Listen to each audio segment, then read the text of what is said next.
Welcome, my friends, to Next Level Change Success, a change conversation for leaders, project and change practitioners for today and tomorrow.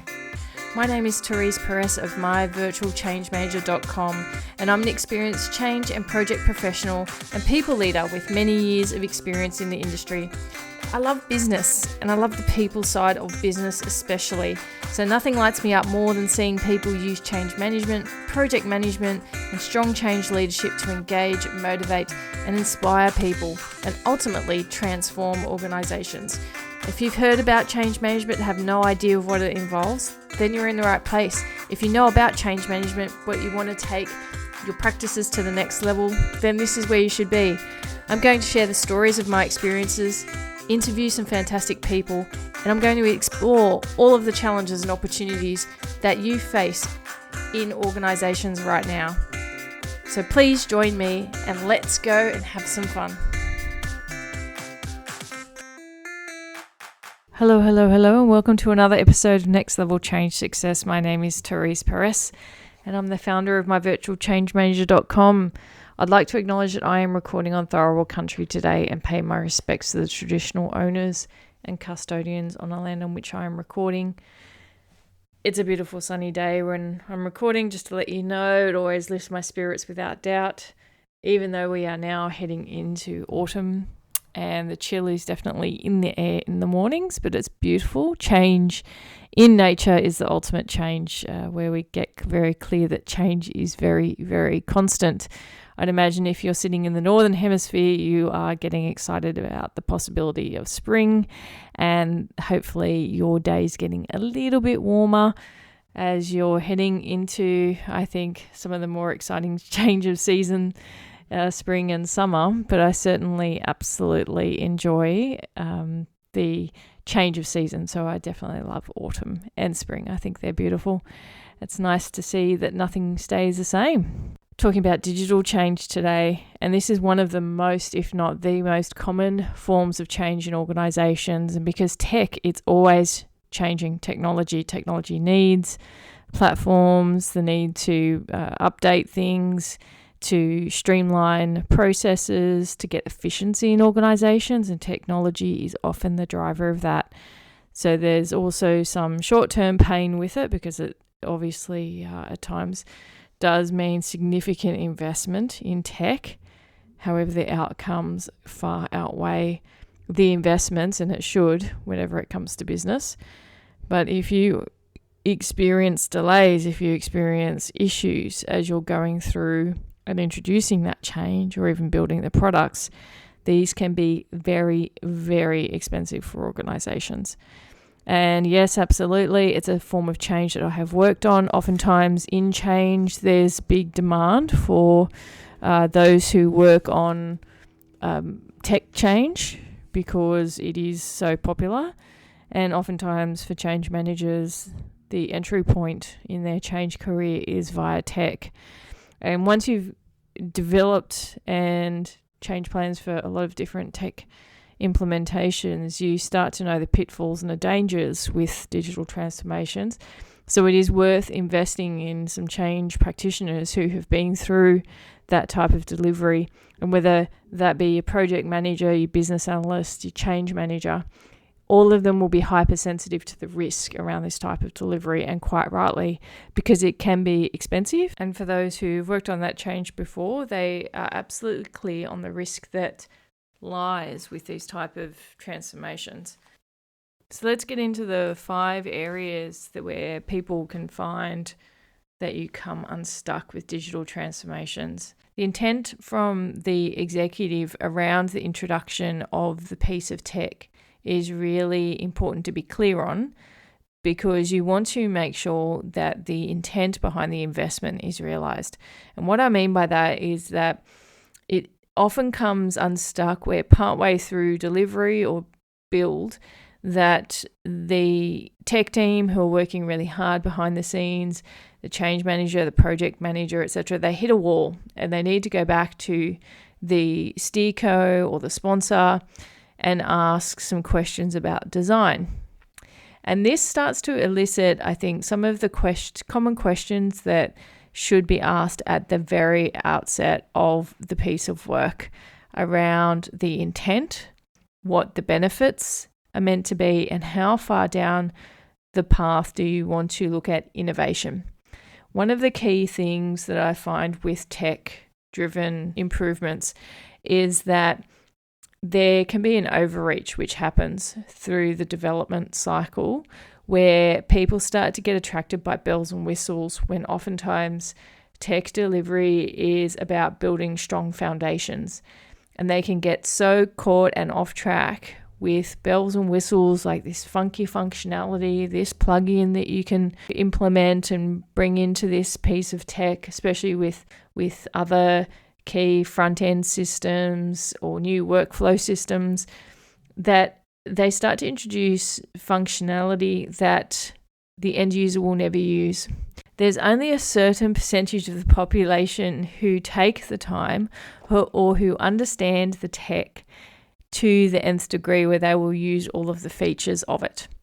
And it's almost a myth that people have, or an issue that we have as consumers, where we get sold on features but then realize actually we really didn't need it, we don't really value it, and we don't use it because no one has the time to be trained to the degree that the features represent, right?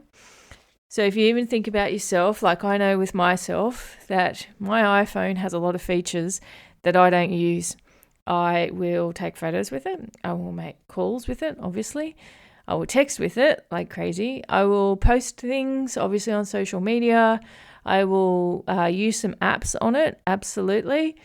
But I don't use all of the features. I don't even use all the features when it comes to photos. And oftentimes there are amazing features that are built into this type of tech, but it's not the reason I buy it. I just buy it so that, well, first of all, my other half buys it. And I rely on her to do so, so that I keep up to speed with everything. And then I just use the tech the best way I know how. And every now and then I might explore a feature or I might explore a type of functionality, but that's only out of necessity. And we do the same when it comes to organizations when they invest in tech. And even through the procurement process of selecting a system, you need to be very, very clear on what your requirements are at a high level, and be very, very clear with the executives on that as well. If you want to go really into innovation, I think you can do that when you have a really strong foundation that you're basically leapfrogging from. If you absolutely have not got that strong foundation nor capability in the organization where you're maintaining the system well, where you're looking to essentially move along that innovation pathway, then you're going to find that you almost jump too far in the beginning, and that will set you up for failure. So you do need to have that conversation with the executive. You do need to be very, very clear around what their expectation is and manage that expectation. I talk about this concept of overreach. Do not overreach. And you will know through some of the solutions and as you're going along and talking about processes where you know that the organization or the stakeholders that you're working with and those who are the end users may really struggle to implement certain features and to maintain the quality of the data, maintain the quality of the system, because you've put too many bells and whistles in, or you've hard-coded too much into the system. It's a very fine line, and it has a lot to do with having people with experience around the table who've done this before and who also have the change intelligence to understand where the culture of the organization is at and match the technology to that culture. Very, very important. And when I talk about that as well, of matching the technology to the culture, I don't know that many people are talking about this, but it is really, really important, and it's my second tip. And it comes down to that intersection between overreaching. It says if you do not have a disciplined organization, then what you might want to do is make sure that your system really drives some of that discipline, but do not lock it down too much, because there's a nature in organizations which can be its strength is around needing to be flexible. And certainly there is that counterweight and point of tension that you need to actually bring into your IT systems. I have seen organizations choke in the structure of a system that they've brought in merely because it doesn't have the flexibility that they need. So that's that common sense approach. Let me give you an example too in some of these decisions that you're going to come across when looking at systems where you want it to match your culture. Let's talk about reporting, because this comes up time and time again. Oftentimes when you're talking about the reporting module in a system, there are a lot of people who want a lot of different reports. Oh yeah, that'd be great to find out the insights around how often our staff are logging into a system, or how often they're going out and talking to customers or clients. Now, it might sound a little bit contrite. However, one of the key questions to ask in these situations is, well, do we currently look at reports that are similar in nature? How often do we look at it? How often do we manage issues that arise with it? How many people use this particular report? And then you can once again make a judgment call on whether you're looking at too many reports that people don't really use information for decision making, and whether you look, these are the 5 standard reports most people or organizations get, and these are the 5 reports that heading into your future state as such that if used well as a foundation again, then that will meet the need to help the organization move to be a data-driven organization.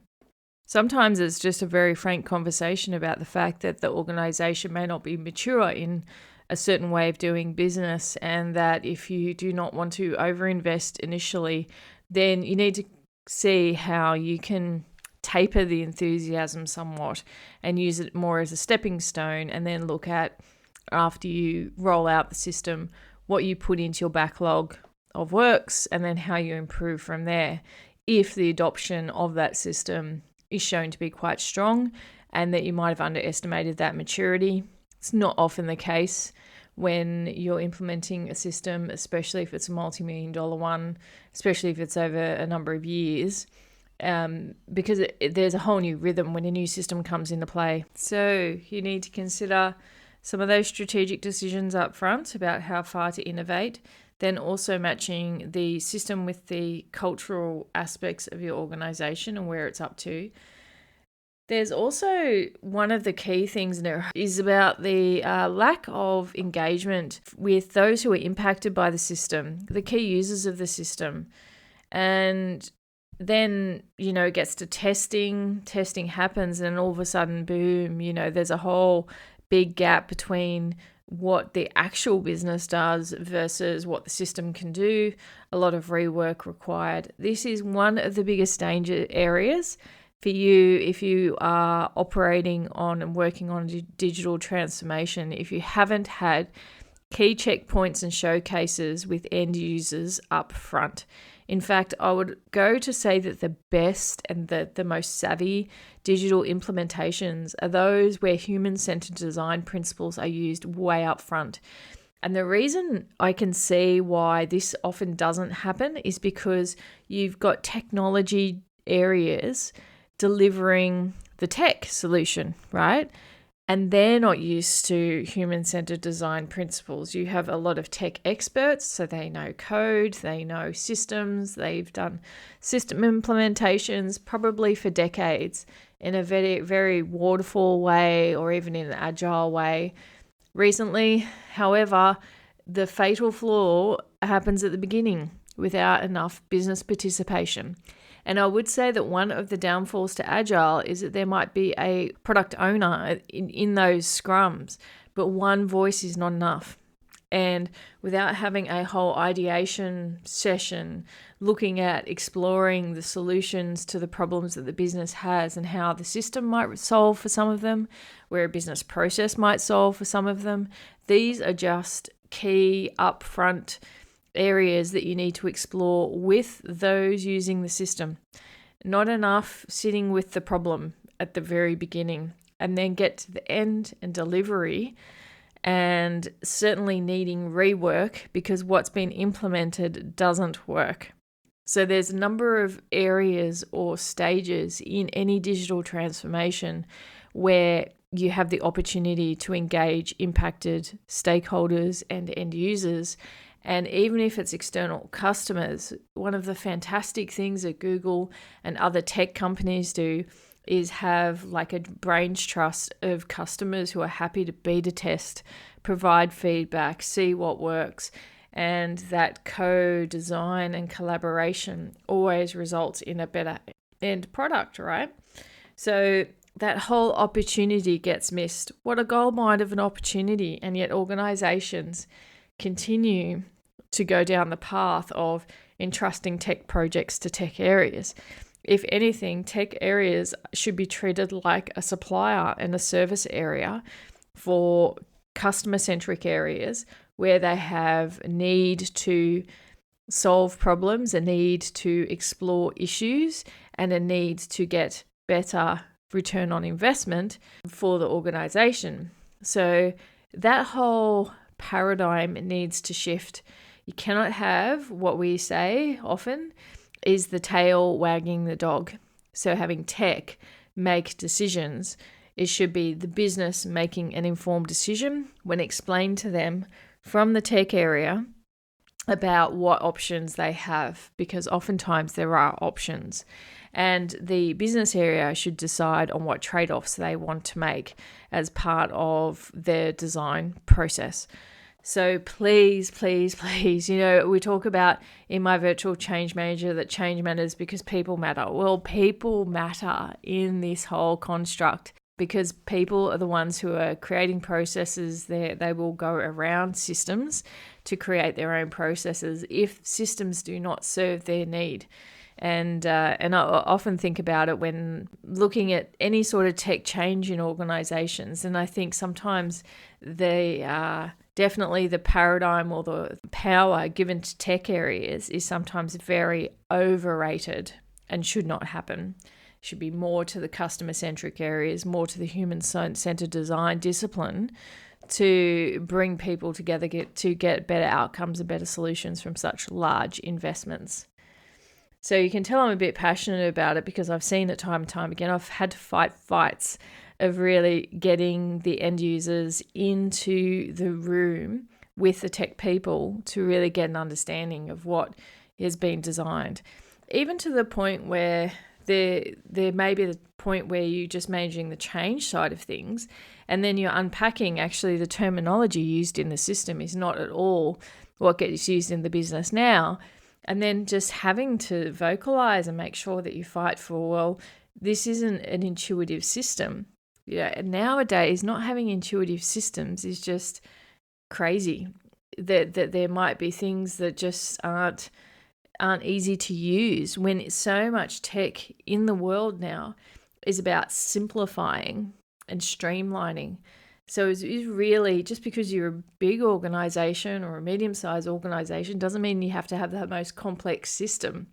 You absolutely need to make sure you're dotting your I's and crossing your T's on the due diligence around the support that the system provider might have, making sure that they're a robust organization.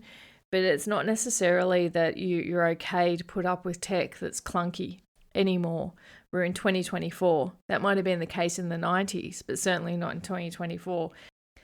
Okay, so I'll go off the soapbox in relation to that.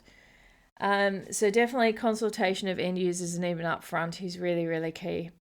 And obviously all the way through, there's two other things. This is quite a long episode because there's so much to consider with tech, and you can tell I've rolled out a lot of tech in my career, but certainly two more things to think about. Risk management all of the way through. I'm going to talk about change being a real hub of risk management. Absolutely. Most change managers are risk averse because what they do try to do is highlight the big risks with the project or program because of their change intelligence. They have an understanding. Your change manager absolutely would have an understanding and be reading in between the lines when it comes to implementing change, and they will be trying to raise issues and certainly alert sponsors, project managers, and stakeholders to potential issues through decision making. And I think change managers do this exceptionally well. But with major tech transformations, you want to make sure your risk management is on point. And if you are a leader or a sponsor in an organization, you want to make sure you are exploring that risk log. And if that risk log is not articulate about the standard risks, no adoption of the system, not enough consultation with the end stakeholder, integrations working as they should, simple and easy to use and intuitive system. If those things aren't in a risk log, which articulate what's going to happen, if those risks aren't mitigated and you're very clear on the actions being taken by the project or program to mitigate those risks, then you are absolutely in danger of having your digital transformation fail miserably.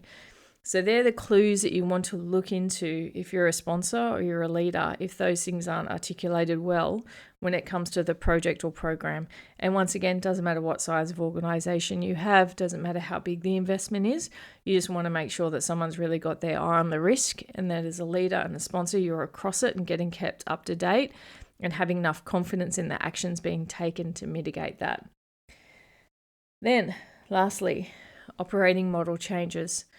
Oftentimes with digital transformation, there is no doubt that part of the benefit is streamlining. It should be efficiency. It could be a rework of process. And as a result, there's always impact on people. And opportunity with that is that either you're clearing the decks of low value tasks, you're improving the throughput for the people who are adopting the technology. And as a result of that, they can focus on more high-end and high-value tasks. That is one of the key benefits of introducing the right type of tech into your organization. But you're going to reach a tipping point, and it is important for executives around the table and those who are part of the project board to have it on their radar and be talking about being clear on the benefits, and also identifying when that tipping point means that people's jobs will no longer exist or not be required, and where they might need to be redeployed based on their skill sets, or where they may need to exit the organization altogether. It is definitely at a stage of a digital transformation that these pennies start to drop. However, what I will say is that at the very beginning and outset, it is important for the executive to be clear about what that means. Now, if the executive haven't been through a digital transformation before, and there's not enough experience, I guess, around the table around that, then that in and of itself is, I guess, a risk area. You want to have people who have had that experience before, at least one around that table, one or two. And then as the build takes place and as you start to have it come to life, you start to get a sense of those areas that you might need to deliver on when it comes to operating model changes, which will help support the tech come to life, of course, but not be too disruptive for your organization. Now, of course, it's going to be disruptive. I'm not going to say it's not disruptive for individuals, but you definitely want to be clear on it. You want it on the roadmap. You want to be explicit with those who are impacted at the appropriate time. But at the very high level, it's important to know, because you have typically a 6 to 12 month lead time into implementation, and you want the HR stream, the people and culture stream, to run in parallel to the technology implementation out of respect for those who are impacted. And it can't be an afterthought. It cannot be something that as you're approaching the go live for this type of transformation, that you're just going to raise it after it gets implemented, because all the way through people will become unsettled, and certainly heading into the go live, they're absolutely going to be unsettled.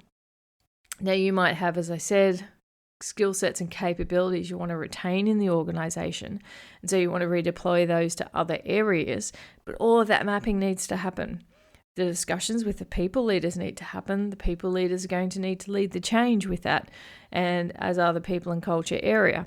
So you want to factor that in and look at how that can work. So digital transformation, it is absolutely going to impact people, process, physical environment, certainly around if you're introducing mobility features, etc. You need to be across it. You need to estimate appropriately. It's not about a functionality impact assessment. This is about a holistic impact assessment, making sure that you're managing change and engagement all of the way through. And this could be for 18 months, it could be for 2 years that this work is going on. And so it is very key to have the right people from a change program perspective, the project manager being experienced, the change manager being experienced, making sure you've got the right levels, the right seniority, and the right number of resources. If it's a massive transformation, you want to make sure that you're lining up your resource in line with that, and then going through the implementation and being very clear about the objectives of that and the outcomes you're looking to achieve. So I hope you enjoyed this episode. Whew, I could have talked for a couple of hours on this, to be honest, around all the experience I've had in tech change, all the things to look at, a really practical way. Come on to myvirtualchangemanager.com. We have a whole bunch of tools and tip sheets and checklists and things that you might want to explore. Definitely the high-level impact assessment that you might want to do if you're in a tech change environment. Thanks for listening today. And if you know of anyone, if you're enjoying this podcast, Next Level Change Success, and you know of anyone who could benefit from also listening to this, we cover all sorts of topics, then please leave a review. It's how people find us. Have a great day, and remember that change matters because your people matter.